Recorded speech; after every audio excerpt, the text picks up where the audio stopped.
Beloved Babas, dear children gathered here today, I am happy to wish you all, through Gulnar, a most loving Jai Meher Baba. It is so heartwarming to know of your love for Baba, who as avatar of the age came on earth to awaken all hearts in love for God. Beloved Baba loved us all very dearly, and now we must love him with all our hearts. In so many different ways, you can show your love for Meher Baba, who is omniscient and omnipresent. Remember him in all you do, and he will guide you to do what is right. It may not always be what you want, but in your love for him, you must ask yourself, what would Baba want me to do? And the answer from within you is always forthcoming. Baba says, the voice of intuition is my voice. There are so many guidelines to help you do what would please Baba. When you are loving and helping other people, you are loving and serving God. And when you love Meher Baba, pleasing him and obeying him are most important and dear to him and should be dear to you. When each of you tries 100% to do as Baba wants, he is surely near you helping you. To do so is often not easy, but with Baba's help it is not impossible. Beloved Avatar Meher Baba's coming on earth as man was to help us on our spiritual journey. Know that he does help and guide us on the path to the goal, which is to himself. And each one of us, sooner or later, knowingly or unknowingly, must undertake this journey. It is our journey to God, and by offering us his Daman to hold, beloved Baba is making the journey so much easier for us. So hold on fast to Meher's Daman with both hands and love him more and more. You are all so fortunate to love beloved Baba, for it is his love that you reflect in your hearts. Much love to you each and all, our dear family, ever in beloved Baba's eternal love, Mehra. Jai Baba. Jai Baba. I'll give you a copy, if you all want one. Yeah. Now, I'll first get on with my family history. And then Jangu will continue with his.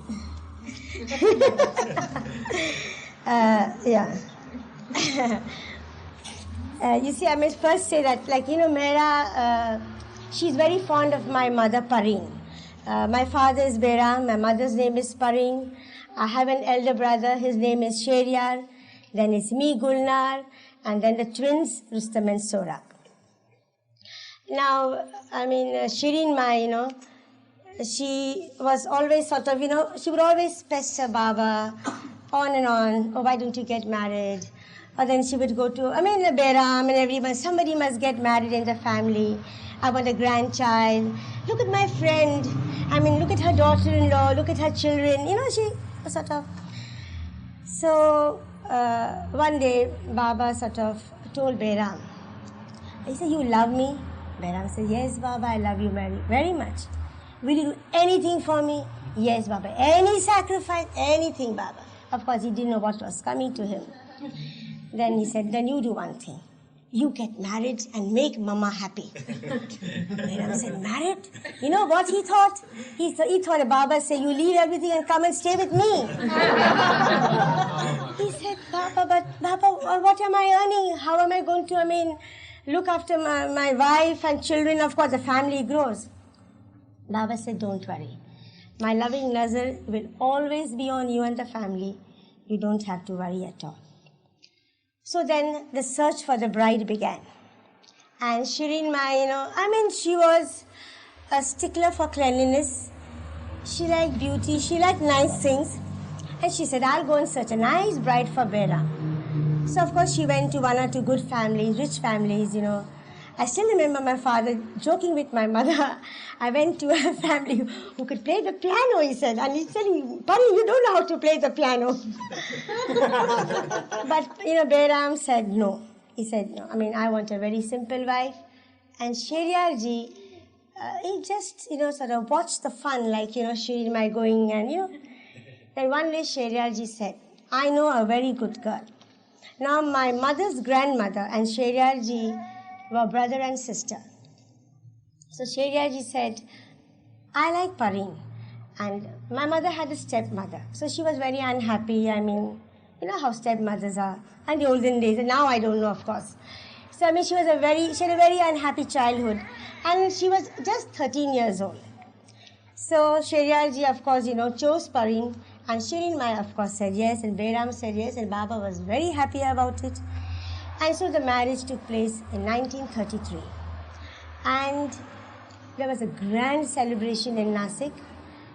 And my mother says, I remember the first Western Baba lovers were there. That's Elizabeth, Norina, Kitty. And she said, I still remember, she said, I was young as a bride.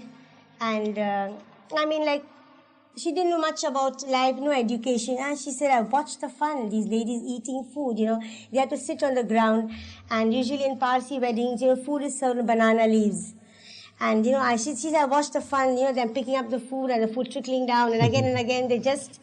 So she said, that is a sight a scene I can never forget. I remember that very well. And so the marriage took place and Baba had celebrations for 3 days. That was in Nasik. Now my mother did not conceive very soon. And Shirin Mai was very unhappy.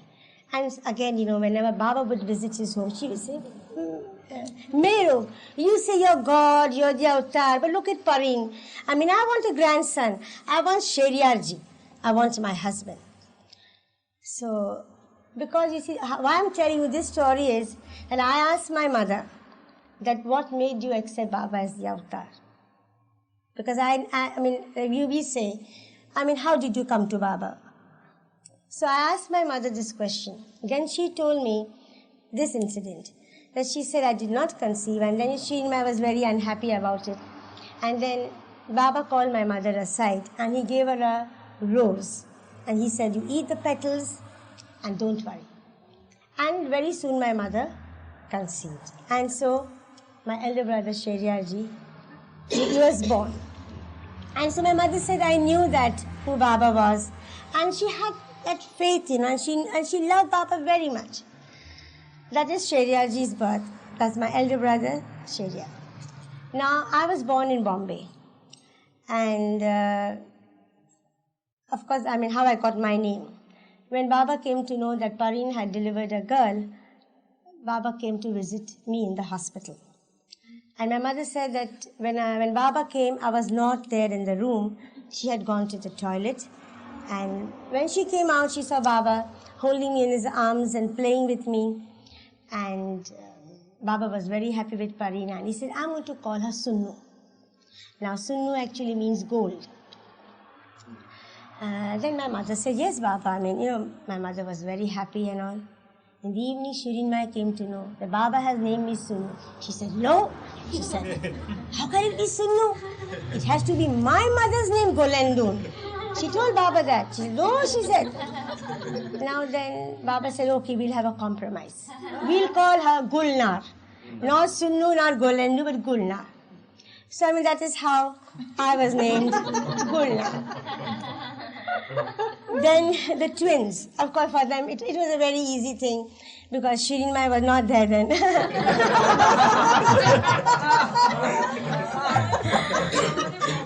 So, now I don't exactly remember whether it was Satara or Nasik, anyhow, whichever place I don't remember.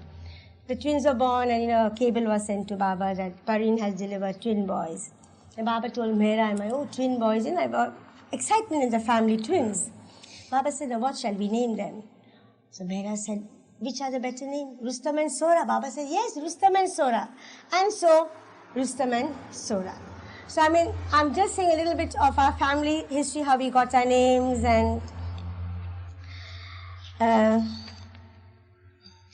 Now, yes, now about my mother. Now, Shireen Ma, as I told you, she had a heart of gold, but she was very strict. So, my mother, as I told you, she was not educated, and she didn't know much about life or anything. She didn't even know how to cook. Shireen Ma was an excellent cook. So, one day it so happened that Shireen Ma had to go to the court. And she told my mother, now, Parin, you prepare a nice meal for me. And, Parsis are very fond of squash. Isn't it all called white pumpkin squash? She said, you make that and some nice rice. So when I come in the afternoon, I can have my meal. Now, my mother was a little bit scared of Shireen Ma. She loved her, but, mother-in-law, so she was scared. So she didn't say anything that I don't know how to cook, anything. She just kept quiet. Now, squash, at least in India, you have to taste because it is bitter at times.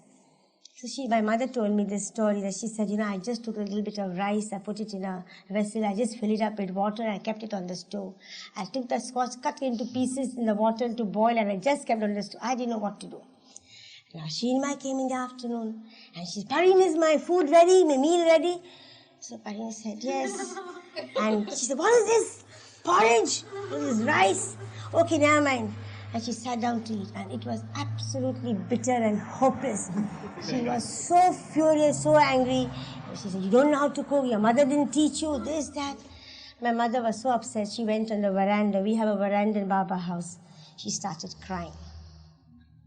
Mera loves to hear this story because she started crying. And then, Shireen Ma, she came and she said, why are you crying? Then she said, nobody has taught me cooking. So my mother said, why don't you teach me? You are my mother. She said, okay, now from tomorrow, you must stand with me in the kitchen and see how I cook and learn how to cook. So why I'm saying is that my mother is an excellent cook today. And Mera loves to have meals cooked by her. So whenever Mera comes to Pune Club, or even in Merazad, my mother always sees that she sends cooked meals, for Mera and Mani, and even when they come to Pune Club. So Mera always likes to listen to this story, and she says, oh, that means Shireen Ma has taught you how to cook. She is an excellent cook. Now there is one, I don't know, maybe it's in Mehr Prabhu, or at least I didn't know about this, but when Mani comes to Pune, the family, we get together, and we always tell, oh, Mani, Fui, we call her Fui, aunt. Tell us some stories about Baba, She said, you all know everything, but something little, But then she just told me this very important thing. She said, like Sheriyarji, of course, knew who Baba was. Shireen Ma also knew, but she didn't want to admit it. That's the only thing. Shireen Ma didn't want to admit it. But Sheriyarji would always stand up whenever Baba entered a room. Whichever room, like the family were, and if Baba entered that room, Sheriyarji would always stand up in respect. Now, nobody knew that, but then they observed. Every time Sheriyarji would do that. And then they came to know that because of Baba, he would stand up in respect. Even then. Now, as I said that Shireen Ma knew who Baba was, but she didn't want to admit. There is another small incident which my mother told me. Once Baba wrote a letter to Shireen Ma saying that I'm coming with my Manli, about 10 or 6 of them, and prepare a meal. So, my mother, she started cooking, and Baba came with about 10 or 12 of them. And when Shireen Ma saw that big group, she was very angry. She said, come here, Mero. You wrote to me 6 and you brought 12. I've cooked only for 6. I'm very upset with you. And she just went and sat on the bed. And Baba loved his mother. He tried to pacify her. He said, don't worry, everything is going to be fine and all that.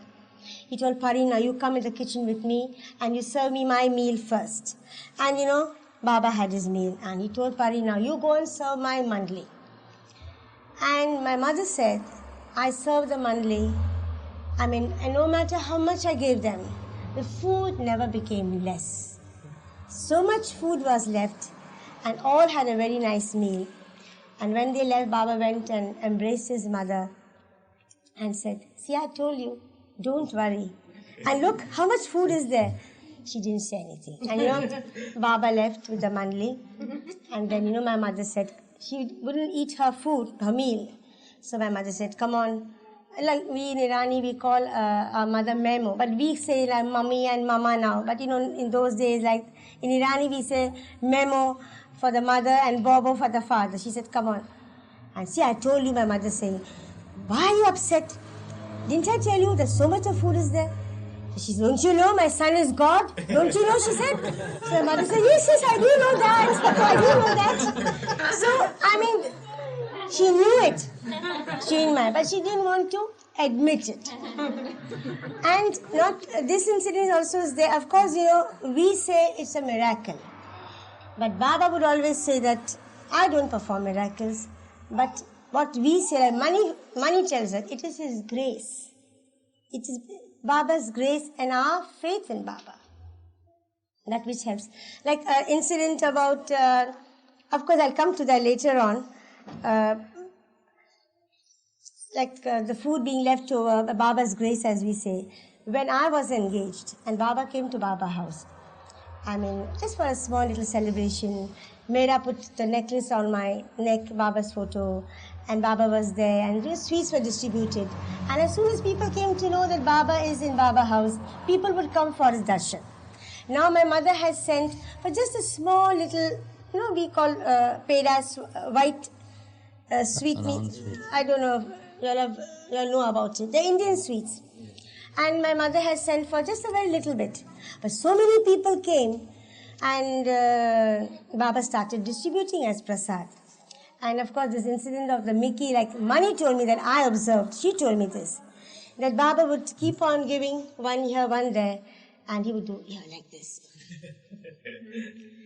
And Mani said, and there were so many people, Mani was literally pushed to the wall. And she said, I squatted down to see what is Baba doing, like this and like this, but why down? And there was a dog, Mickey, sitting with his mouth open, having the prasad. And when Baba left Baba house, after distributing the prasad, it was still there, the prasad. So that is another incident which I have observed. So, once again, it is not the miracle, but Baba's grace. Now, I will tell you an incident. Of course, I think many of you all have visited Baba's room and Baba's stone. And I will just read out, where is it file? The extract from Mani's diary. I don't know if you all have read it. Jangu too much. Jangu will read it. Mani has given us this extract to be put in Baba's room in Baba house. And this is a page from her diary which says that during a singing program by Begum Akhtar and also by Watwe, these are the two names of well-known singers in India who performed programs before Baba. In Mandali Hall at Merazad on 13th March 1962, Baba described the agony he suffered after returning home, that is Baba house in Pune, from Sakori.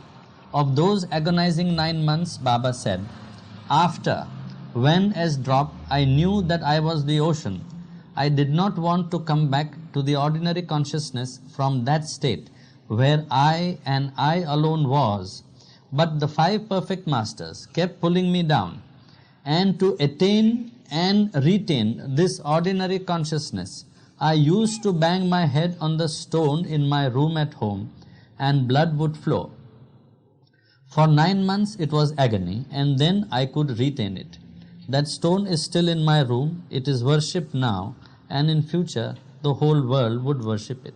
This is just a note given to us by Mani, because Baba, having undergone such agonizing 9 months, when the question comes of Baba having sacrificed so many things for the sake of humanity, this was the starting of Baba's spiritual ascendancy, and this is how the agony of 9 months took place.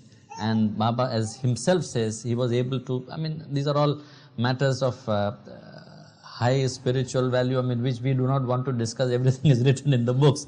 But this is what the note says as far as Baba's 9 months, agonizing 9 months in that room. Yes, and when, since we are talking of Baba's room, when Baba left Baba house as Meher Baba, he handed over his room to my father Behram and told him that you should now take care of my room. And even till today, my mother, looks after Baba's room. Now, obedience. Like Baba would always cite Behram's marriage as an example of obedience. Now, today there was going to be a program on the new life. So I will just say an incident that which happened during that time. Now we all know that in the new life, Baba had also told his Manli, to have no contact with their families, no letters, nothing. Now, it was a night when just my dad Behram, Jal and myself were alone in Baba house. My mother and the twins, they had gone to Bombay to attend some wedding. My father was not too well, so I had to stay back. In the middle of the night, it was 2 o'clock, and there was a loud knock at the door. And my father rushed. Who could be in the middle of the night? And we all got up, Jal and myself, and it was Baba with his Manli. Immediately Baba said, "Who's in the house?" Behram said, "Gulnar and Jal." Baba said, Gulnar should not see me. She should stay inside. And he went to his room and he sent messages with my father, asked Gulnar to serve tea, then bring hot water, and to take care of his needs and the Manli's needs. Now, Baba house in those days, even now it is the same, but it has been, painted and, repaired, and we have to maintain Baba house. We cannot let it just fall. So in those days, we had the bathroom, which the wall was of tin, tin sheets, which had big holes in it. I still remember, you could peep through those holes right into Baba's room. Now, and the kitchen was just next to that, a small little kitchen. And, I kept on sending tea and warm water and napkin and, all that. And every time I said to myself, I'm sure Baba will call me. I'm sure Baba will call me. That longing was there all the time. And then I said, supposing I just peep through this hole, what will happen? I'll just have a look at Baba. But no matter how great the temptation, Baba also helped me to overcome it. I just stood there and Baba left. And before leaving, he told Behram, give my love to Gulnar. And I'm very happy with her obedience. That was an incident during Baba's new life. It was repeated again after a week. Baba once again came. He had been on some tour somewhere. He came again, and the same thing was repeated. The same longing was there, everything. But no, because obedience to your Lord, I feel, is the greatest thing that one can do. I was small, maybe 8 or 9 years old. I have been educated in the convent. You see, Behram's financial condition was very bad. We were very, he did the best for us, education. But I loved the piano. And we had very good nuns. They were Swiss. And I was very good at it. But, I kept on pestering my father, buy for me a piano. My father said, I can't afford 3 proper meals and you want a piano? Well, where am I going to get for you a piano? But, I was a child, I kept on telling, Papa, I want a piano, I'm so good at it, see my marks, see my grades, and on and on and on. And he said, no, I cannot. I said, okay, hire a piano. He hired one for me. I was very good at it. Then one day, Behram wrote to Baba that, he just, of course, not as a complaint, but he said that Gulnar is very good and, she gets such good grades and this and that and all that. And I got a telegram, stop music lessons. And, stop music lessons. If she likes music, then the letter came, she can learn the sitar. My father was very good in sitar. I hated the sitar, but there was no compulsion on me. At least, Baba helped me in that. So, I had to give up my piano lessons. So, that is another example of obedience. Money always tells, like Rustam and Sorab. She said, see, Gulnar was small and she obeyed Baba and she had to give up her piano lessons. But that is another example of obedience. Now, I think, yes, another thing. You cannot hide anything from Baba. Even in Guru Prasad, Baba would play cards. All would get together. We would sort of say funny stories and jokes. And Baba would say, don't forget, I am God in human form. Don't for a moment forget. And I'm talking of 1954, I think so. I'm not very sure of the date. Yes, 1954. Baba had called me to Mahabaleshwar for my vacations. And Baba loved detective stories. And Mani had just started one of Agatha Christie. Now it so happened I had read that story. And like Mani would read every afternoon for an hour or so. And then Baba would ask, who do you think is the murderer? Who do you think? Right? And she would say this, so and so, so and so. And Baba looked at me. Now, of course, my intention was not to hide, but then, I would just say some other name. And Baba would look at me and I would feel so guilty. I just didn't know what to do. Now, every day it went on and on. And the story came to an end. And I said, now it's safe for me to say who the murderer was. And I said it. And I was the only person who was right. And Baba said, he looked at me and he said, how is that, Gulnar? You are the only one who knew who the murderer was. I said, no, Baba, I'm sorry. I've read the book, Baba. Baba said, you cannot hide anything from me. I knew it. I said, yes, Baba, I know that you knew it. So, you cannot hide anything from Baba. Even your thoughts. That Jangu will say, another example. Even your thought, just a thought, Baba knows. Navjot, you got that thing? Yeah. Of course, my brother, Sheru, we call him Sheru in short. And my Navjot was, of course, it was done in Mehrabad. First, Baba said, you go to the fire temple. We wear the sadra and the kasti. But halfway, it's not there. It may be in the book. Halfway, Baba said, you take out your sadra and kasti and wear your clothes, your dresses, the old clothes, and you come up to Mehrabad. And there we had a grand feast. Baba put on the sadra and kasti for Sheru and myself. And as Baba said, this tying of the kasti is tying yourselves to me. We don't give importance to these rituals and ceremonies. Because my daughter Mehnaz, her Navjot was done in Guru Prasad. And for the first time, Baba asked Mehra to do it. And Mehra put on the sadra and kasti for my daughter Mehnaz. And this was, I've just copied it. I've got the original at home. You read it out. So, this was given to Mehnaz. You said, May Ahura Mazda Zoroaster Meher Baba free you from the superfluous binding of the religious law and help you to lead a life of good thoughts, good words and good deeds, and bestow on you the grace of loving Baba. I have given you this emblem of superficial binding to make you free from this binding and give you the real binding of love. You see, this was a message given by Baba. Now in 1962, we had floods in Pune.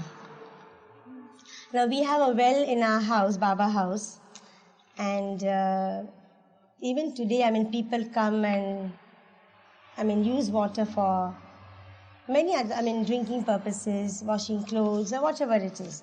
But I'm talking of 1962 when there were floods in Pune, there was no water in Pune. Wherever there were wells, people would just throng by hundreds. Not a drop of water. You can imagine what the city of Pune must be undergoing. And in Baba house, you would see hundreds of people. So, and they started using that water for drinking. Now, we had not used that water for drinking purposes for many years. So, Behram was very much concerned about it. And Baba was in Guru Prasad. So Behram went and told Baba that, Baba, people are drinking, using this water for drinking purpose, and I'm worried, So Baba said, you go and get some water. And Behram, of course, he filled up a bottle. He took that water to Guru Prasad. Baba had a little bit of it, just a few, sips. And he said, you throw that water again in the well. And you can now, it's quite all right if people use it for drinking purposes. And so, people started using it, and even till today they use it. Baba visited Baba house the next day, looked at the well, and he showed great concern for the level of the water. So, and even now, the level of the water has never gone down, whether it's summer, winter, monsoons, or anything. And people from the south, especially when they come for Baba's Amar Tithi, they all carry, this water to their homes as prasad to be distributed amongst their friends and relatives, whoever they, those who cannot visit India. So, that well is very, very precious. Now, I think we'll get on to the story of Jangu. Yeah. Then I will say in between. Let Jangu start. Then you see, people ask me. Nobody can ask me, how did you come to Baba? I said, I was born in the family. That story I cannot tell you. But you ask Jangu that question, and he'll tell you. So now Jangu. So as she says, you see, when Baba lovers come to Baba house, we meet them, and when I am alone, naturally the question is, I would say, I am Jangu. Oh, well, are you related to the family? So in the beginning, I would always introduce myself, well, I am Jangu, Baba's brother Behram's daughter Gulnar's husband. Oh, I said, that's a very, very long introduction. I told Baba, I said, show me a short and a very nice introduction. So I thought Baba led me to the way. He said, well, if the Duke of Edinburgh were to be asked, he'll say, naturally, I am the Duke of Edinburgh, the Queen's husband. So I said, now I am Jangu, Gulnar's husband. So that is how a short introduction. And then the next question is, please tell us how you came to be in Baba's family. Well, I said, the question is short, but if you want me to answer, it's like, for me, it's like a chapter from a fairy tale. For that, you will have to give me a long time, for which you will have to be patient to listen to the whole story as to how I came to be in Baba's family. So, and naturally, if someone has the time, we sit together and talk. So, since you have given me this chance today, so I will have to now take you back to the year 1956, when I first came to Pune as a young gay bachelor from a place in South India which is known as Bangalore, where I was working as an airplane maintenance engineer, and I was transferred to Pune. At that time, my salary, I should say, was very encouraging. In terms of dollars, it was $40 a month, and I had to find a place wherein I could feed myself, live, and go to work. And so I met an old Parsi gentleman. I read the name Edward Hotel just behind the Pune railway station, and I thought this is a nice sounding name, and I prayed to God, please God help me to find a cheap place where I can stay within my salary. And so I met an old Parsi gentleman who owned that place. He expired now. His name was Jal Dorabji. Later on, of course, I came to know he was Baba's boyhood friend. They had played marbles when they were young boys going to school in Meher Molla, because he was also staying over there where Baba was staying. And he was a great admirer of Baba, a golden-hearted old man who was a caterer. And so he gave me a room and he said, I'll charge you $15 a month. Oh, I thank God. I said, $15, including breakfast, lunch, dinner? Yes, he says. Well, I said. So I found a place and I started going to my work. I was very happy. Everything was fine. I thought, now God is very grateful to God that I'm very happy now in Pune. And so I became so friendly with the owner of this hotel that I almost became a member of his family. He, gave me the treatment like he would treat his sons. You see, today one of his sons, Marazban, he is a youngster, he is also my friend. he would always quarrel with his son, and I would always go and patch up their quarrels. And he would say, oh, look, Jahangir, this boy, he's not working, he's a useless fellow. And then I would patch up their quarrels. And so days went by, and he became my local guardian. After staying there for a year, one fine morning, he says, he would call me Jahangir Ji. You see, this Ji is suffixed to an elderly person, you see, not to a youngster like me, but he would always call me Jahangir Ji. So he says, Jahangir Ji, now you must get married. One fine morning, he like a ton of bricks, he threw that proposal. I said, what? Jal uncle? I said, marriage? I said, for God's sake, don't talk of marriage. I said, my salary is hardly anything. I can't maintain myself. You're talking of marriage. No, he says, you don't worry about it. It is God who will take care of that. You must get married. No, I said, I'm not going to get married because I'm going back to my place of work. I'm not going to stay in Pune. And he was after me to get married. And I was determined to put him off the track, and I said, marriage is not for me. And this went on for about a month or two, and so I thought I was smart enough to throw him off the track, and I said, all right, if I get a better job, I promise you that I'll consider your proposal. So he says, you promise me? I said, yes. So he took it as a promise from me. And I thought that everything was fine, everything was forgotten, I will never get a better job, I'll go back and the whole thing will be forgotten. After a month, I received a letter from a friend of mine in Bombay saying that, Jangu, you chuck your present job. I have got a new job waiting for you in Bombay. The salary is 3 times the salary that you are drawing at the moment. Well, I looked at the letter and I was very happy. So I took that letter to Jal. I said, uncle, I said, look, here is a letter. So he read that letter. He says, you promised me that if you get a good job. So I said, well, promise is a promise. So he told his son Marazban, says, now you take Jahangir to Behram's house, leave the rest to me, you just introduce him to the family and leave everything to me. And so most reluctantly, I told Marazban, his son, I said, look, not more than 5 minutes in any house. I said, I am not going anywhere, I said. So he took me to Behram's house, introduced me to the whole family, and within 5 minutes I said, now let's get back. So he went over there and talked things over with Behram and Pareen. I know this boy, he's very good, he's this, that, so he gave a beautiful picture about me. But Behram says, look, Jal, he is not from Pune, he is not a Baba lover. How can we consider him? Because there was a beeline for Gulnar's hand in marriage. There were so many, 5 or 6 of the young eligible bachelors who had already thrown in their full strength, family strength. There were boys from Bombay who knew Baba.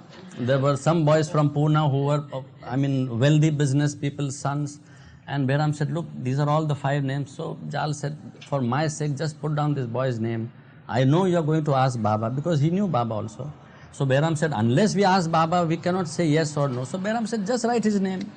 And so Behram wrote my name as the 6th name in that list of all the eligible bachelors. And so Mani wrote to Behram saying that Baba is in Mahabaleshwar in December 1957.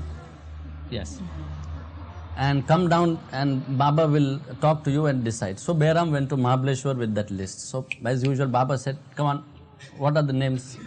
So Behram said, Baba, number 1, so-and-so, he knows our so-and-so relative in Bombay, restaurant owner. Baba said, chuck it, what's the next name? Who's you? They are all very wealthy. Baba says, no good. The 3rd name, who is? Any more names? So 3rd check. Baba said, no. 4th, no. 5th, no. Baba said, no good. Then Behram said, no, Baba, now the main names are over, but have you got any other names? So Behram said, nah, Baba, now there is only one, but the family doesn't like. Baba said, but read out the name at least to me. So Baba said, Behram said, Baba, this Jal Dorabji has sort of pressed me to write his name, but we don't know the boy. We don't know the family. He is all alone. He is not earning anything. How will you look at? Baba said, what is his name? So then Behram read out the name. Baba, it is Jahangir Sukhadwala. Baba says, that's the boy for Gulnar. So Behram said, Baba, you have selected a boy whom we don't know. Baba said, now you asked me, so I have given you my answer. You go back and tell the family. So Behram came to Pune and announced that Baba has selected the last boy whom none of us wanted to get married. And so Gulnar also had some doubts, and so then she will tell you this incident, and then I'll proceed further. Of course, of course, when my dad came back and said, like Baba has selected Jahangir, and of course we said whatever Baba says. But then, as the days went by, I started having doubts. I said, but he's not a Baba lover. How do I know how much he's going to love Baba? I mean, will I be happy with him? And so on and on. So I told my father, I said, Papa, I'm not happy about this marriage. He said, then you talk it over with Baba. Why don't you ask Baba yourself? So in March, Baba had come to Ganesh King. That's in Pune. And there was a program over there, and we were invited. And many people were sitting over there. And Behram, my mother, myself, Rustam, Sora, we all were there. And Behram had already told Baba that Gulnar wants to ask you something. But in front of everybody, Baba's asking, what do you want to ask me? And I looked at all and I said, Baba, Baba, I just stood up and I said, Baba said, come on, speak up. It's all right. I said, no, Baba, but Jahangir, I want to ask you. Of course, you have selected him. But how do I know, I said. I want sort of an assurance from you. I want you to tell me. How do I know that, he loves you and he's a Baba lover? Baba said, you're mad? He said, you're only seeing to his present birth now. But what do you know of the thousands of years of connection which I have with him? He is my gem. He said, he's my diamond. Then, of course, I said, yes, Baba. And, that sort of made me happy. And now you continue. So then, Baba came to Guru Prasad 1958 early, and having selected me, naturally, Baba said, send a photo of the boy I have selected. So Behram sent my picture to Baba. And naturally, it was circulated in the Women Mandali and Mehran Mani, everybody saw. And then Baba said, now you get the boy to Guru Prasad. Let me see what he looks like. So I remember we both went on a cycle, Behram and myself, and I put on a nice shirt and pant, I was going to Meher Baba. And that was the first time Baba was sitting in Guru Prasad in the main Mandali hall. It was a hot month, beginning of May, I think. May. And Baba did not have no sadra, he was on his silken shorts. Baba was looking so beautiful. He was looking pink, radiant, glowing his face. Just as I stepped in, Baba gave one look at me, and I felt as if I had met my real father and mother combined in Baba. I never felt a stranger in front of Baba. Baba hugged me. He said, well, you look very nice, Baba says. I said, yes, Baba. The conversation was so normal. Baba said, now you sit down. You can come and go anytime you want to Guru Prasad. I am very happy. Are you happy? I said, yes, Baba, I am very happy with you. And as if I was never a stranger before him. I felt as if I had met Baba earlier. There was no question of any strangeness, anything. And I just sat down as if I had been going to Baba earlier. Baba said, for you, there are no restrictions. You can come and go and meet me anytime you want. And so, and then, you see, after Baba went inside, naturally, you see, as I was sitting in the room, then Baba sent Gaver, you tell all the girls to come and see. Guru Prasad had those wooden louvers, in the door. So I think all the girls had a peep through all those louvers. And Mani came out on the veranda and met me. And then that was the first introduction with Baba. Now, Baba, before he left Guru Prasad, he called both of us and said, Jangu, get married in 6 months' time. That was in May 1958. Now, why I am emphasizing this is, as Gulnar told someone, that it is not that because we do not carry out what Baba says, we get into trouble. But as Mani always said, Baba is so compassionate that at the human level, he tries to help us in our worldly problems also, but with our limited intellect, you see, we try to do things our way. And that is why we always get into trouble.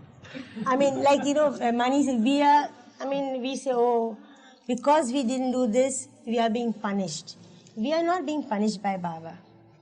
It is because of our own, Baba knows what is to happen. He tries to save us.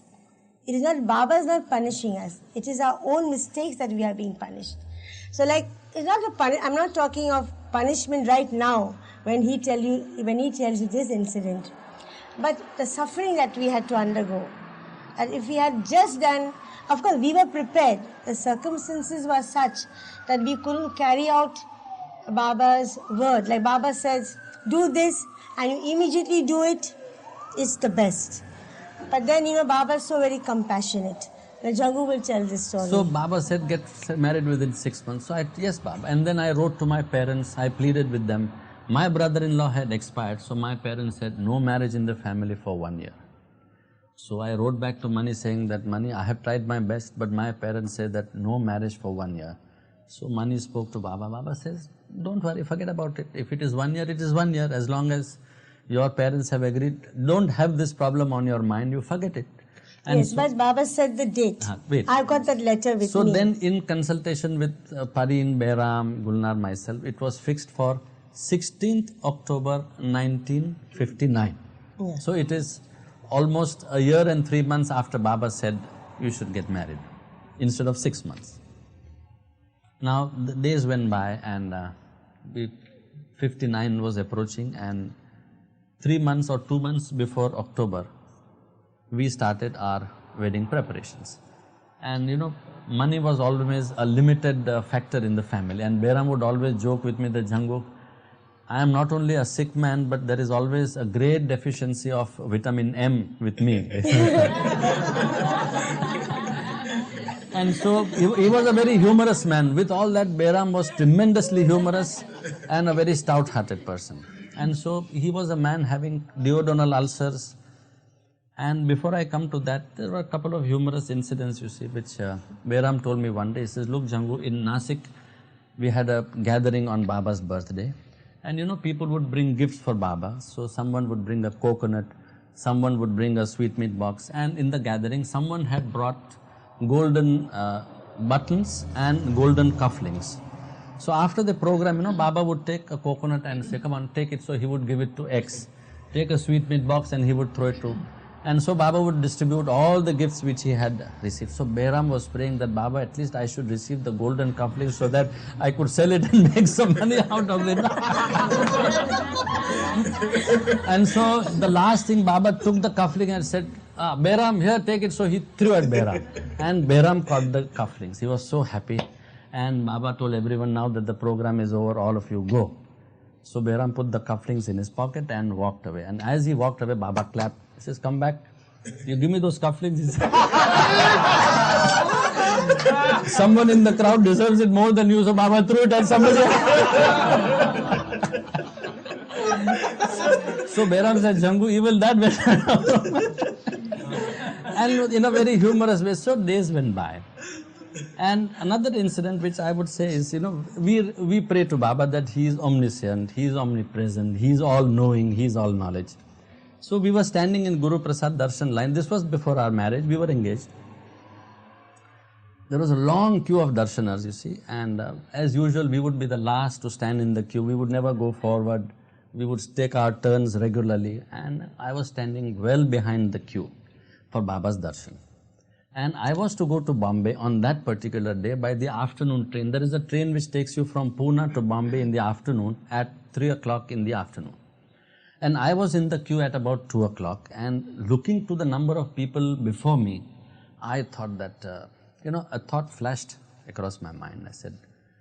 I saw it and I said, Baba, I should cancel my program of going to Bombay, because I feel that by the time I have your darshan, it will be 5 o'clock in the evening. So I signaled to Gulnar, who was standing in the ladies' line. I said, I will not go, forget about it. I won't go to Bombay. As I thought, a rush clapped from there, and everybody started, where is called Jangu, Jangu, Jangu, Jangu. It came down the line. He says, you are being called over there. So Baba says, just he did that, come on, take darshan, off you go, he said. Just the thought. Just a thought flashed. How could, out there were thousands of people standing over there. Baba would not miss a single person's thought. This was a personal example of how all-knowing Baba is. And so days went by, happily we started preparing for the wedding. I'll just say that. Now before the wedding, Baba called me to Mehrazad. Just as a treat, to be with Mehra and Mani. And for 4 days.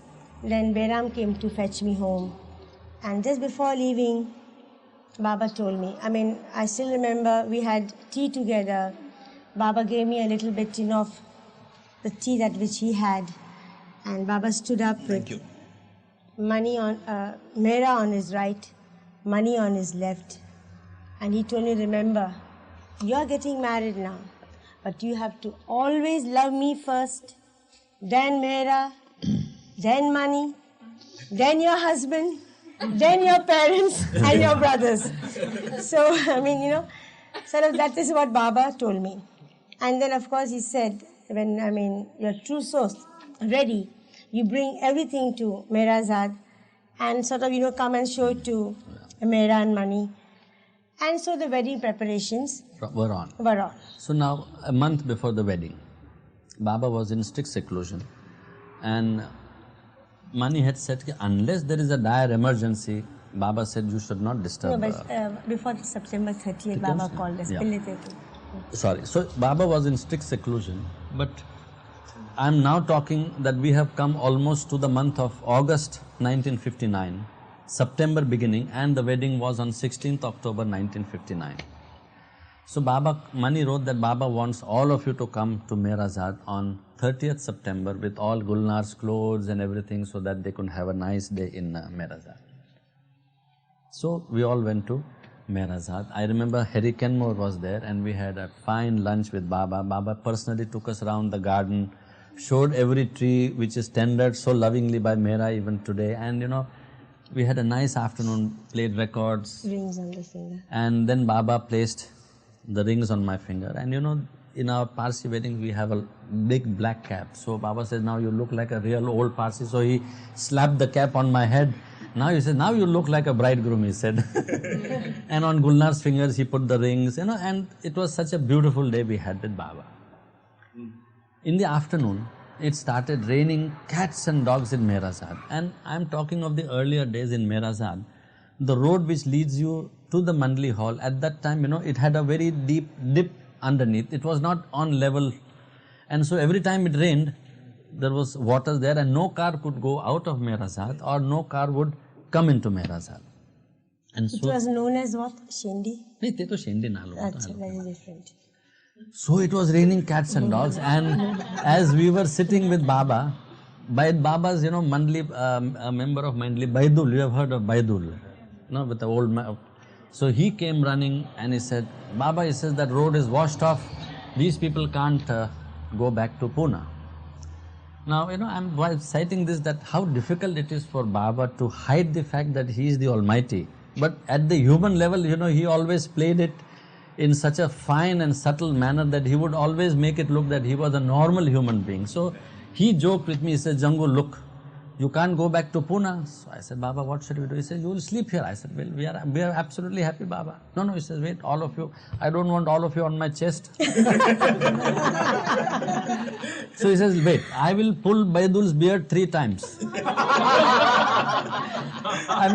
And if the rain stops, you all go, otherwise you sleep here. And so he called Baidul and he pulled it 3. He said, now you go and see and come back and report to me after half an hour what happens to the rain. So, Baba in his beautiful way, as I always say that without Baba's will, not a leaf moves in this universe. And so Baidul comes back after half an hour. He says, Baba, the rain has stopped, the water has receded. So didn't I tell you that Baidul's magic beard, if I pull for 3 And so Baba said, now all of you go back. And so the DeSoto was the present DeSoto, which is used once in a way. Baba would always send the DeSoto and to put us to the bus stand. Just before we all went, Baba gave a very, very specific order to Gulnar and Pari. He says, both of you listen very carefully. When you go back to Pune, both of you must take bed rest for 3 days. 1st, 2nd and 3rd September. I said, yes, Baba, it's an order. So nobody knew. We were all a bit perplexed as to why Baba has given this order. But since it was an order, it was an order.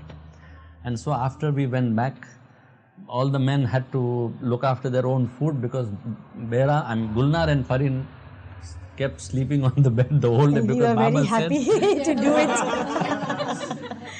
But now, the good part of it comes to an end in the sense that Behram, being a patient of duodenal ulcers, on the 5th of October, fourth night, he had a perforated ulcer. And Behram was in such agony that we had to move him physically in an ambulance to a doctor's hospital. Now, the wedding was there on 16th of October and Behram had a perforated ulcer on the 4th of October night. Everything about the wedding was forgotten. There was a dire emergency and we moved him physically to the hospital in Pune. At that time, Pune had limited number of hospitals and there was an old surgeon with 35 years of experience. Yes, fine. Thank you. And so we took Behram to him and Gulnar was in tears. I mean, we all were so depressed and sad and Gulnar went and told the doctor that, doctor, we don't know what to do. Our wedding is fixed for the 16th of October. And so he says, well, I feel there is going to be a tragedy. Your father may not live because he was already weak and I have to perform an emergency operation tonight itself just to temporarily close the ulcer, but after 3 months I'll have to perform another major surgery on him. So there we were against a wall. We didn't know what to do. Now, Baba was in very strict seclusion. But Baba has said that, I mean, any emergency in the family or anything, you can always inform Mani. So, I mean, we sent a cable to Mani to inform Baba as to what has happened. Now, you see, Behram's operation was over and as the doctor said that... He had 24 stitches from here to here. It was cut open because he had to look for the perforated ulcer. You see, it was an emergency operation. Then, so he had 24 stitches. Then I got a cable from Baba. I'll read it out. I've still got the original cable with me. Yeah. Baba says, go ahead with wedding plans. Do not worry. Leave to Baba. Letter follows. Then the second telegram was for Behram. Baba says, do not worry. Baba is with you. All will end well. And the third was, of course, to Jal. Received telegram and phone. Have wired Behram. Inform Jangu. Now, why I'm reading this out to you is that when I got these telegrams, my father was unconscious. But I don't know, I had this sort of a strong urge in me that no matter what, I must go and read it out to him, whether he hears it or not. So I went right up to his ear and, I read out the telegrams. And I just said, Baba, now you take care of Behram. Then the next day, late in the evening, after 2 days I feel, Behram was conscious and he was sort of in a point of recovering. And the doctor came and that, of course, Jangu will tell you that part because he was there with the doctor. One thing I asked my father is, I said that, how is that you're feeling so much better and what made you recover?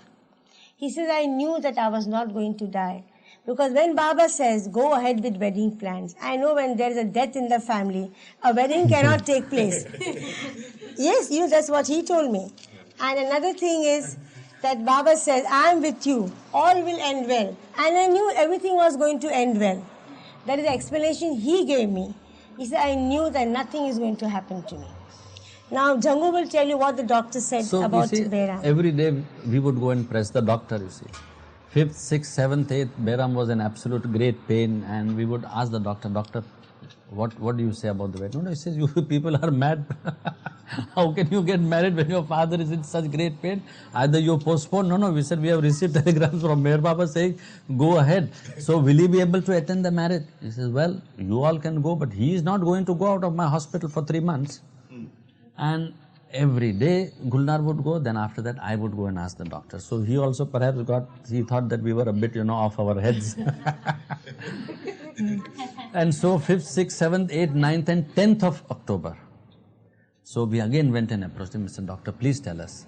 So perhaps he got so fed up of us, he said, well, now don't come and ask me again, but I'm going to open up the bandages just to redo them after checking the wound. Because it's 24 stitches are there and it's a long wound and at least for a month it is not going to heal. But anyway, since you have been so worried about it, I will open it up. And it was, I think, the 11th of October. So he opened it, and the doctor actually got a shock when he opened the bandages. He came out, and we were looking at the doctor's face, what is the news? He says, well, he says, I don't know. I have got 35 years of surgical experience, but I have not found anyone healing so fast. He says, the wound has healed. I said, what did you say, doctor? He says, the wound has healed. I said, really? But you said 1 month. No, he said he himself was so perplexed. But I said, now what can we move him? He says, well, now that the wound has healed, you wait for another day or two. I will make him walk a little, and then I'll let you know. So 50% of our hopes came back that at least we might be able to take him home, if not to Bombay. Because we had decided that we will get married in Bombay. You know why? See, we had to, because we have so many relatives and friends in Pune that if we get married, we have had to spend a lot of money.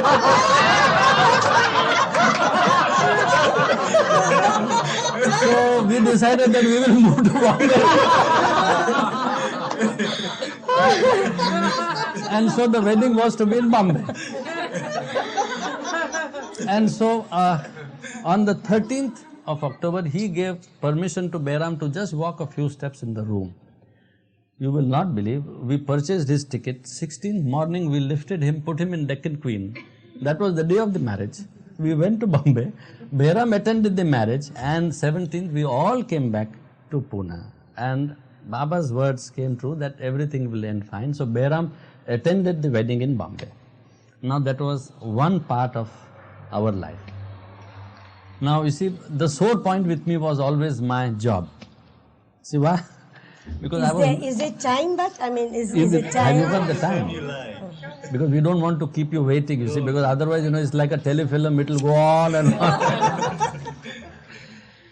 And so the sore point with me was my job, because I was struggling hard to settle down in Pune and to earn more. Because one thing I forgot to tell you, that after the whole thing was planned, my friend wrote a letter from me from Bombay after the engagement took place that I am very sorry, the job which I had promised you in Bombay, I cannot give you because that project is off. So I put my hands on my head and I said, my God, Baba had pulled the plank out under my feet. He says, well, you are not smart enough to say you are not going to get married. So now that the whole thing is fixed. And I was back to square one with my old job of $40 a month. And here I was, a much married man, and I didn't know what to do. So the struggle started for finding a better job in Pune. Every time Baba would ask me, what happened to your job? Because he knew the sore point, you see. I said, Baba, I said, I am trying hard. I have been to so many interviews. He says, how many? I said, Baba, perhaps at least 30, 40 interviews. So nobody gave you a job? He said, no, Baba. I said, no, don't worry, have a stout heart, keep trying, he says. And so kept on trying and trying. And in the meanwhile, I was transferred back to Bangalore. And so with Gulnar and a carriage, railway carriage full of equipment, we moved to Bangalore. Same here, baggage, pots and pans. So before Same we moved, problem I'm having now. So before we moved to So before we moved to Bangalore, I went with a very small face to Baba. I said, Baba, I'm not very happy to go to Bangalore. I said, I want to stay in Pune. Bangalore, you will enjoy, you go to Bangalore, he said. So I was very happy, he said, so we went to Bangalore. And I had, whatever gifts we had collected on the wedding, I had about 3,000-4,000 rupees, and we went to Bangalore. We found a house, again, the usual rigmarole of a married life, searching for a house and buying furniture, and that money started dwindling, and Gulnar fell ill and she was hospitalized. So I had a little money in my pocket now, so what to do? And I thought that, so we moved her to a hospital, and after 15 days, the bill came to me, which was double the amount of money I had in my pocket. So I rushed to a friend of mine. He was also a Baba lover. He was fortunately in Bangalore, and I said, please give me a loan of some money, because he said, what happened? I said, Gulnar is in hospital and I need some money very badly.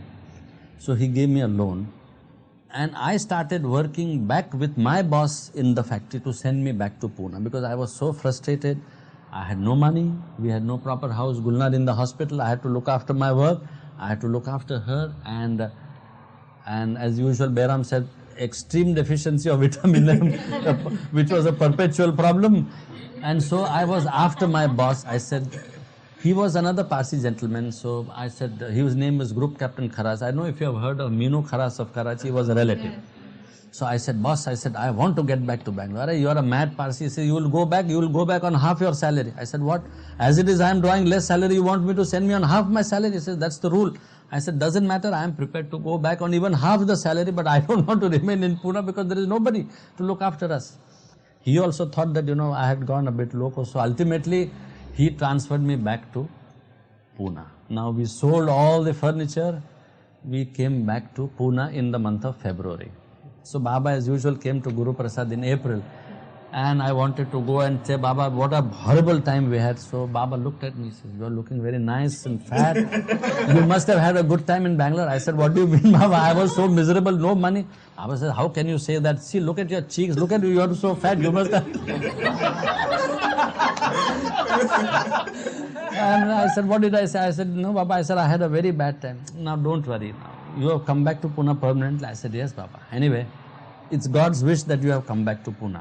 But now what about your job? Now he started again, is he putting that pin on the sore spot. I said, now I'll try again for a better job in Pune. You keep trying, don't worry, I will help you, he said. This went on and on and on. So Baba would, when people would come for darshan, Baba will say, look, he would tell Ghaver, you write to your brother, he is working in a big company, ask him for a job for Jangu. Somebody will come, he'll tell Eraj, you'd ask him to write about it. And it went on, and this went on for about 10 years. And I was also...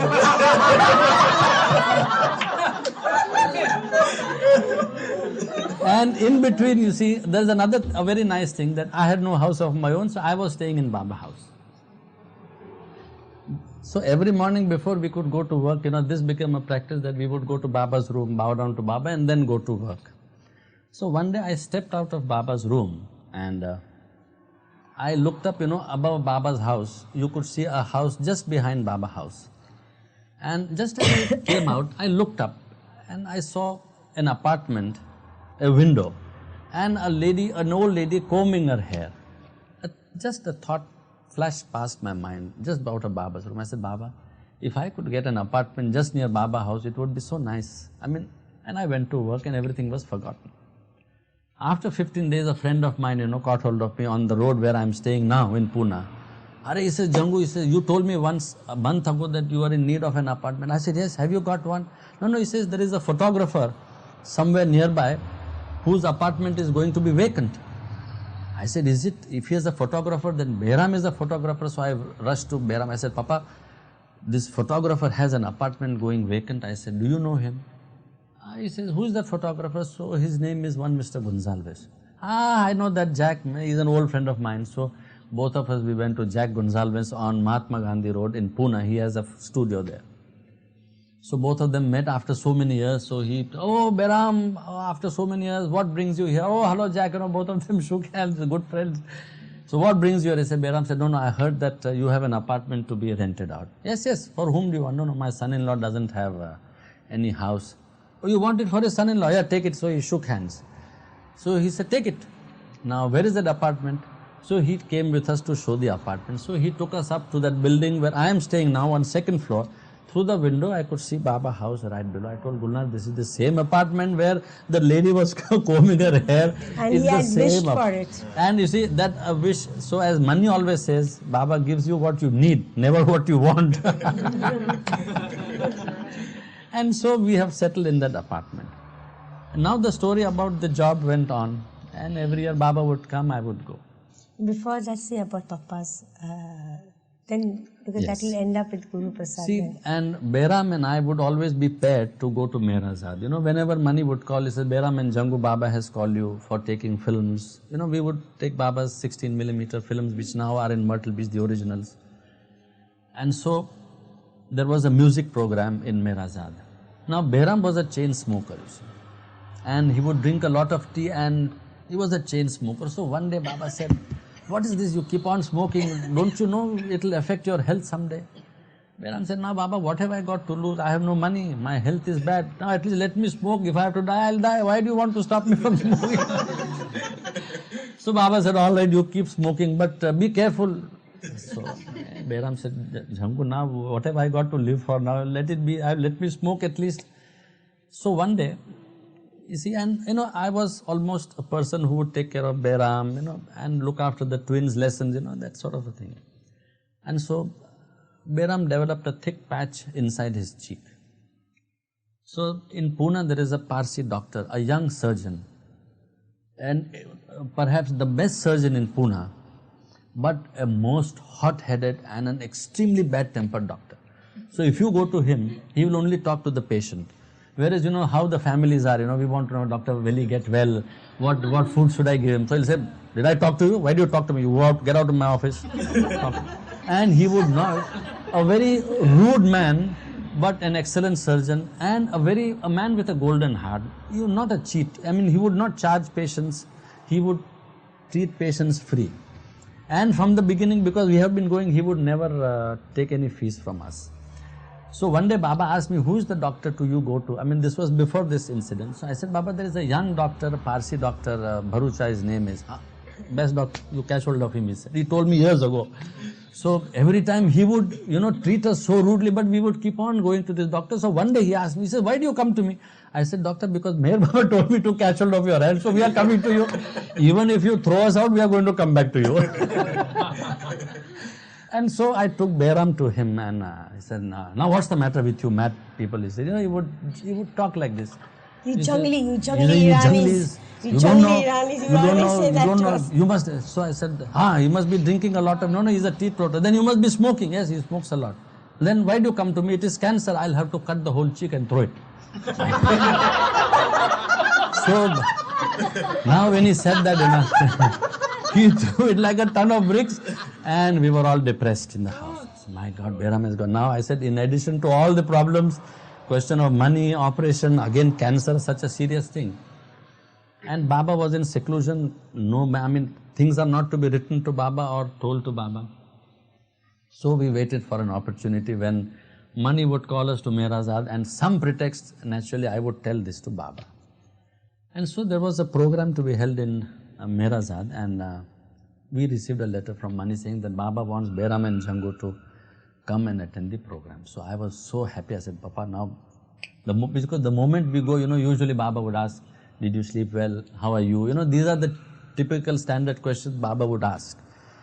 So the moment Baba asked me, I told, how is your health and all? I will rattle out the whole thing, you don't worry, I told him. So we went to Mehrazad Mandali Hall, and where Erat sits today, that was the corner where we were sitting. And music program went on, and Baba was in a beautiful mood. And for about an hour and a half, Baba never looked at us today. When we went inside also, the program was over and Baba clapped. Now all of you out from this Mandali Hall. So I nudged Behram. I said, Papa, now today Baba is not even looking at us. No chance to talk. So Behram said, now let it go. Whatever is going to happen will happen now. Forget about it. So we all went outside the Mandali Hall. So Iraj clapped. He says, Jhangu, both of you, Baba wants you back. So we had gone almost to the bus. So we came back to the Mandali Hall. Baba says, what's wrong with both of you sitting with long faces when such a beautiful music program is going on? He says, are you both of you sick or what? He says, everybody was cheerful, and both of you, I saw long pulled up faces. What's wrong with you? So the moment he said, I rattled out. I said, Baba, such a thing happened. Behram has got cancer. Now, which barber told you it is cancer? I said, Baba, he is the best doctor in... No. He said, he must be a barber, he is not a doctor. I said, Baba, that doctor, he is an absolute strong-headed man. He told me it is cancer. I am telling you, it is not cancer. I said, that is true, Baba. You said, you go and tell the doctor, Meher Baba says it is not cancer. I said, Baba, that man is going to throw me out physically. He is such a hot-headed doctor. It is my order, you go and tell him. And he says, why are you worried? You people are worried about small things in life. I said, small, Baba, this is cancer, he says. See, you people are like women, he says. For everything, he says, you people want to cry. I am telling you, you gargle with milk of magnesia. He said, there is liquid milk of magnesia. I said, yes, Baba. You just gargle with it and spit it out. When I am telling you, it is not cancer. So when Baba said that, so Baba's word, that authority, Then I had to go to that doctor. My God, my heart was in my mouth. I was praying to Baba, Baba, I only hope he doesn't flare up at me. And I went inside and knocked. Have you brought that report? He says, from the Tata Cancer Institute in Bombay. I said, no, doctor, we went to Meher Baba, and Meher Baba says, it is not cancer. And I told him, I wanted to write. So just I was going out, he says, stop. He said, wait. I said, yes, doctor. Well, if you have faith in Meher Baba, it's all right. He's like a lamb, he answered me. I mean, see, Baba's authority, is something which cannot be denied by anybody. It is just the word of mouth, the Baba's authority which makes him accepted it like a lamb. And that same doctor treated Mani couple of times, Mani would come to Pune for a checkup. And so I was sitting outside Mani's room. Mani said, Jangu, you sit outside, it is 5:30, he'll come now, I'll change my clothes. One day before that, he had checked Mani for her kidneys and all that. So he came 5:30 sharp, marching, is a typical chap, a very nice man though. So he knocked and opened the door, very abrupt for everything. So he looked at Mani. He said, where is your Meher Baba button, he says today. Because he observed that button on Mani's blouse one day beforehand, and the next day Mani had changed the clothes in a hurry and forgot to transfer the button. So he looked at that, he says, where is your Meher Baba button? And so, we would go and he would never charge us. But today, this doctor, he has so much of, respect and love for Baba. And it's the same doctor who operated on all of us, I should say. On Jangu, on Rustam, on Sora, on Parveen, on myself, my daughter, on Bera, every one of us. And he would say, again you people have come. And he will not charge us. He will not accept fees from us. We always say, you pray to Meher Baba, and I shall get a very rich wife. He got married at a very late age. And he got married at a very late age, just 4 years back. And he has married a very, very rich girl. He really did get a very rich girl. This is how life with Baba went on. And so for my job, the last thing, I wouldn't want to keep you waiting for long. This was the last meeting, 1968, October, which Baba had called of the workers to explain that he would give the darshan lying down in April 1969. And I was there for that meeting. So after the meeting, Baba caught hold of my hand. What happened to your job, he said. Baba, those were the days, 2 months before Baba dropped the body. And that was the time when I broke down, I cried before Baba. That was the first time. So Baba called me. He said, you are crying when I am with you? I said, Baba, what can I do? I am trying and trying. No better job is coming. No, you should not cry. I told you, I promise you, I'll help you out, but you should. I said, yes, Baba. Everything was forgotten. Baba dropped the body in 1969. See, when we were used to, for everything, we were dependent on Baba. For asking, for even the minutest things, Baba, shall we do this? Baba, shall we do that? What should we do? Shall we do this? And so, Gulla read a small advertisement in one of the local newspapers asking for a managerial job in Pune for a commercial vehicle dealership organization. She said, Jangir, why don't you apply to this? I said, I have been trying for 10 years now, where is the question of my applying? But since you say so, I just scribbled most half-heartedly on a piece of paper. I said, let it go. If it comes, otherwise forget about it. So they called me for an interview to Bombay. So, I went for an interview nicely. And they said, well, if you are willing to work in Pune, we'll offer you this job. I was very happy. I told Gulnar, I said, they are offering me a new job in Pune. But now, physically, if Baba were to be present, I would have asked, Baba, may I take this job now? This is a new job. So anyway, I told Mani said, Jangu, you leave it to Baba. Baba has to give us an answer, or you an answer. After all, Baba is present even today. And so in April, when the great darshan took place, that letter was in my pocket. So the thought was, when I took Baba's darshan and I prayed, I said, Baba, at least let me have an answer. Khan Sahib Sarosh, you have known of Sarosh Irani, who was there in Guru Prasad, his usual huge, hefty man. So he patted me. Jangu said, Sarosh, what's wrong? He talked. I said, Sarosh, I have received a letter from a new company. Let me see that letter. And he read. Ah, he's an old friend of mine, he says. Take the job, he says. The man who has written this letter is an old friend of mine. And I was seeking an answer whether I should take the job or I shouldn't take the job. Just outside Guru Prasad on the veranda. So I told Mani. Mani says, you have your answer. Baba says, Saroj says, take it. It is Baba who has answered you. And so I came home. I told Gulnar, I said, I am now taking up this new job. And I had a moped, a scooter, we call it in India, because in Guru Prasad I was always take errands for Baba. Baba would always say, where is your scooter? You go and do this job. So I said, let me start my scooter the next day and go back and report to this new office. In the meantime, there was a knock at my door and there was a peak-capped white chauffeur, standing there. So we said, sir, there is a car, I have brought your car. I said, have you knocked at the right door? I said, car? For me? I have always been used to the bicycle or the moped. No, he says, sir, the office car has come. So I told Gulnar, I said, Baba has given me a job. I didn't expect Baba would also ask the company to provide a car, and that was a chauffeured car for me. So we prayed to Baba, thanked Baba, and I went to work. The next day the telephone man comes and I said, look, I haven't asked for a telephone. No, he said the company has already given instructions to install a telephone in your house. So the thanksgiving to Baba was there, you see, a job given by, this is how, problems are there, but then Baba, the way he sustains us, we have to go through, as I always tell, the ringer, you see. Not once, twice, thrice, 4 times. But then, we become more and more stout-hearted. Baba is always there, and there is no question of any doubts about it. And so life goes on and on and on and on. We have kept you waiting for such a long period. अवतार मेरे बाबा की जय, अवतार मेरे बाबा की जय, अवतार मेरे बाबा की जय. Thank you all for a very patient hearing. We hope you have enjoyed and not bored you with all these stories.